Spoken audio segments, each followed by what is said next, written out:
નમસ્કાર મિત્રો, જય શ્રી કૃષ્ણ. ધાર્મિક નોલેજ ચેનલમાં તમારું હાર્દિક સ્વાગત છે.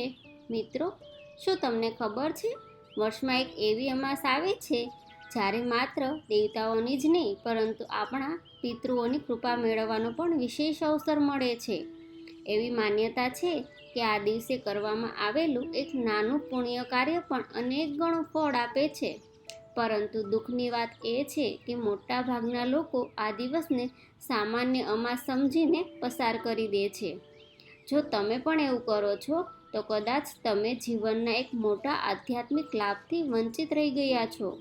આજના વિડીયોમાં આપણે જાણીશું હલહારેણી અમાસ શું છે, આ દિવસ ખેડૂતો માટે કેટલો વિશેષ છે, પિતૃઓને પ્રસન્ન કરવા શું કરવું જોઈએ, અને અંતમાં તમને એવું કાર્ય જણાવીશ જેને આજના સમયમાં સૌથી મોટું પુણ્ય માનવામાં આવે છે. તો ચાલો શરૂ કરીએ. હલહારેણી અમાસ શું છે?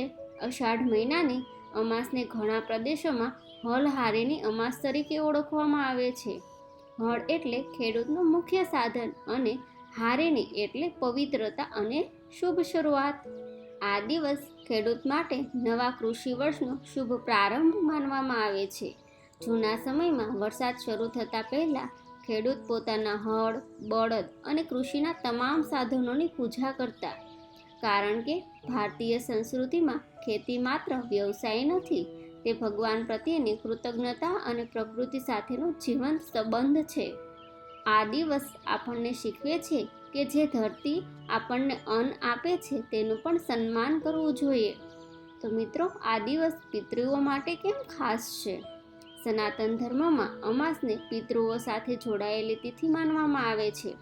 એવી માન્યતા છે કે આ દિવસે પૂર્વજોને યાદ કરીને તર્પણ, દાન અને પ્રાર્થના કરવાથી તેઓ પ્રસન્ન થાય છે અને પોતાના વંશજો પર આશીર્વાદ વરસાવે છે. પિતૃઓનો આશીર્વાદ એટલે પરિવારમાં સુખ, માનસિક શાંતિ અને જીવનમાં સકારાત્મક ઉર્જાનો અનુભવ. તો મિત્રો, હવે જાણીએ આ દિવસે કરવાના સૌથી શુભ 7 કાર્યો. પહેલું કાર્ય છે સૂર્યદેવને અર્ધ્ય. સવારે બ્રહ્મ મુહૂર્તમાં અથવા સૂર્યોદય પછી સ્નાન કરો. તાંબાના લોટામાં પાણી લ્યો, તેમાં કુમકુમ, અક્ષત અને લાલ ફૂલ ઉમેરો. પછી ઓમ સૂર્યાય નમઃ મંત્રનો જાપ કરતા સૂર્યદેવને અર્ધ્ય આપો. સૂર્યને જીવન, આરોગ્ય અને આત્મબળનું પ્રતીક માનવામાં આવે છે. બીજું છે ભગવાનની પૂજા. ઘરના મંદિરમાં ભગવાન ગણેશ, ભગવાન શિવ, ભગવાન વિષ્ણુ, માતા પાર્વતી અને શ્રી કૃષ્ણની પૂજા કરો. જો શક્ય હોય તો દીવો પ્રગટાવો, ધૂપ અર્પણ કરો. વિષ્ણુ સહસ્રનામ અથવા ગીતાનો એક અધ્યાય પણ વાંચી શકો. જો વ્રત રાખતા હો તો ભગવાન સમક્ષ સંકલ્પ જરૂર લ્યો. ત્રીજું છે પિતૃતર્પણ. બપોરના સમયે પોતાના પૂર્વજોને યાદ કરો. સ્વચ્છ જળ અર્પણ કરો. જો પરંપરા જાણતા હો તો તર્પણ વિધિ કરો. જો ન જાણતા હો તો પણ શ્રદ્ધાપૂર્વક પૂર્વજોના નામનું સ્મરણ કરીને પ્રાર્થના કરો. ભગવાનને કહો, હે પ્રભુ, મારા પૂર્વજોને શાંતિ અને સદગતિ આપજો. ચોથું છે પવિત્ર સ્નાન. જો શક્ય હોય તો ગંગા, નર્મદા, યમુના અથવા કોઈ પવિત્ર નદીમાં સ્નાન કરો. જો શક્ય ન હોય તો ઘરે સ્નાનના પાણીમાં થોડું ગંગાજળ મેળવો. સ્નાન દરમિયાન ભગવાનનું નામ લો. આપણું શરીર જેટલું શુદ્ધ થાય છે તેટલું જ મન પણ શુદ્ધ થવું જોઈએ. પાંચમું છે હનુમાનજીની ઉપાસના. આ વખતે અમાસ મંગળવારે હોવાથી હનુમાનજીની વિશેષ પૂજા પણ શુભ માનવામાં આવે છે. દીવો પ્રગટાવો, હનુમાન ચાલીસાનો પાઠ કરો અથવા શ્રી રામ જય જય રામ મંત્રનો જાપ કરો. માન્યતા છે કે તેનાથી નકારાત્મકતા દૂર થાય છે અને મનમાં હિંમત વધે છે. છઠ્ઠું છે દાન. આ દિવસે તમારી શક્તિ પ્રમાણે દાન કરો. અનાજ, ભોજન, વસ્ત્ર, ચપ્પલ અથવા વૃક્ષ માટે પાણીની વ્યવસ્થા પણ એક પ્રકારનું પુણ્ય છે. દાન હંમેશા દેખાડા માટે નહીં પરંતુ નિસ્વાર્થ ભાવથી કરવું જોઈએ.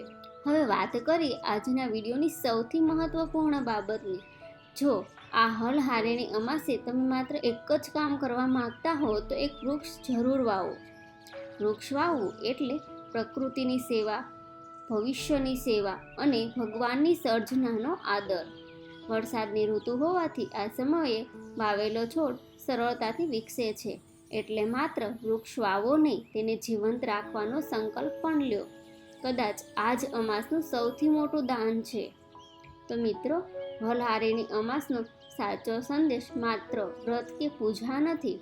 આ દિવસ આપણને શીખવે છે પૂર્વજોને યાદ રાખો, પ્રકૃતિનો આદર કરો, જરૂરિયાતમંદની મદદ કરો અને ભગવાન પ્રત્યે કૃતજ્ઞ રહો. જો તમને આ માહિતી ગમી હોય તો વિડીયોને લાઈક કરો અને તમારા પરિવાર સાથે શેર કરો.